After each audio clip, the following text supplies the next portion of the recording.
you po. Maraming salamat. Magandang umaga po sa ating lahat. Maraming salamat sa mga host natin ngayong umaga, ang Cryo Bao at ang Liga ng mga Barangay. Sa pangunguna siyempre ni Kap Konsi Ambo Alba. Kap, maraming salamat po. Maiksi lang po, konting mga paalala lang, mga accounting, kukulit ninyo ngayong umaga. Binabati ko rin po yung mga nagja-jogging. Kamusta po mga nagja-jogging dyan? At ating mga konsyal siyempre at kay Vice Mayor Dodot, good morning din po. Sa ugnayan sa Pasig, congratulations po sa inyo. At hala ko graduation ninyo. Kaya ganda ng Filipiniana inspired motive. Pero Ma'am Elvin, hindi naman tayo maigpit doon kasi baka mahirapan pa yung mga ibang empleyado natin. Kami na lang.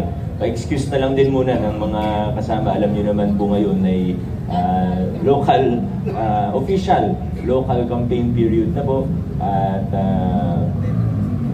kunting mga paalala lang po din sa atin. Although hindi natin kasama ngayon yung sa peace and order.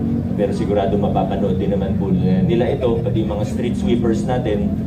Tuloy-tuloy lang po tayo. Siyempre para sa atin lahat, business as usual po. Magtatrabaho po, dapat tuloy-tuloy ang trabaho ng lokal na pamahalaan. Kahit naman po ako, although kandidato, kailangan ko pa rin, hindi pwedeng kalimutan, hindi pwedeng lagpasan yung trabaho. So trabaho muna, bago politika siyempre, at para sa peace and order, sa street sweepers, iba pang related offices, paalala pa rin po dun sa mga paraphernalia, lalo na sa mga posters and tarpaulins, na pag nasa bawal na lugar, ibig sabihin sa mga poste, sa mga puno, hindi lang pwede, kundi dapat natin siyang tanggalin. Paalala na rin po sa lahat ng kandidato, ito, bukod kay Konsi Ambo, ay kandidato naman po ito lahat. Paalala lang po, lalo na kung kayo po ay chairman on environment, huwag tayo magdidikit ng mga posters sa mga puno. Ayan, okay. Gentle reminder lang po yan sa lahat. Ay mga tamang sukat, alinsunod sa COMELEC guidelines. Yan na naman po yung paalala natin sa lahat. Sa mga muli po, sa mga peace and order, kahit sa TPMO natin, sa street sweepers, ilinaw ko lang din po kasi may mga nakita ko, in good faith naman, ginagawa lang yung trabaho, pero ilinaw ko lang po na iba po yung anti-EPAL ordinance doon sa pagsunod natin sa COMELEC rules and guidelines. Yung anti-EPAL ordinance, ang ibig po sabihin yan, pag proyekto ng pamahalaan, pagpondo ng LGU, bawal maglagay ng pangalan, mukha ng mga politiko. Diba, lagi nalagay natin Pasig, branding ng LGU ng Pasig. Bawal ang mukha ko, bawal ang mukha ng politiko. Yung clean-up drive natin, pagtanggal natin ng mga posters, ng mga tarpaulin, hindi po alinsunod sa anti-EPAL ordinance yun. Yun ang pagsunod natin.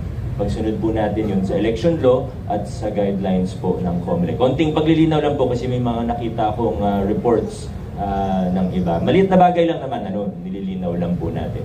So muli po, business as usual po tayo.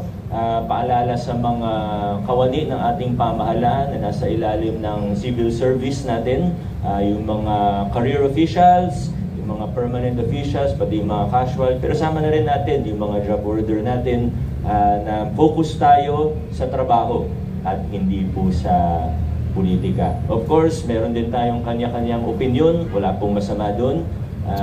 Pero alam niyo naman po yung naging mission natin mula 2019 na ilayo yung mga empleyado natin na regular, career, casual at job order mula sa politika. Di kayo nire-require sumama sa mga rally, di kayo tinatanong kung sino ang kandidato ninyo, basta focus po tayo sa trabaho. Sa katunayan, baliktad tayo ngayon, dinidiscourage natin ang mga LGU employees na sumali sa politika o sumali sa partisan politics kung tawagin. Sa trabaho lang po tayong trabaho. Kung may sarili tayong opinion, wala pong masama doon. May freedom of expression tayo. Pwede nating sabihin pa nga Pero muli po, dinidiscourage po ang regular, permanent, casual, and job order employees natin na sumali pa. Lalo na pag may mga activities. Pag nakita nyo kami nag-house to house, punta kami sa lugar ninyo, okay lang naman po, batiin nyo yung mga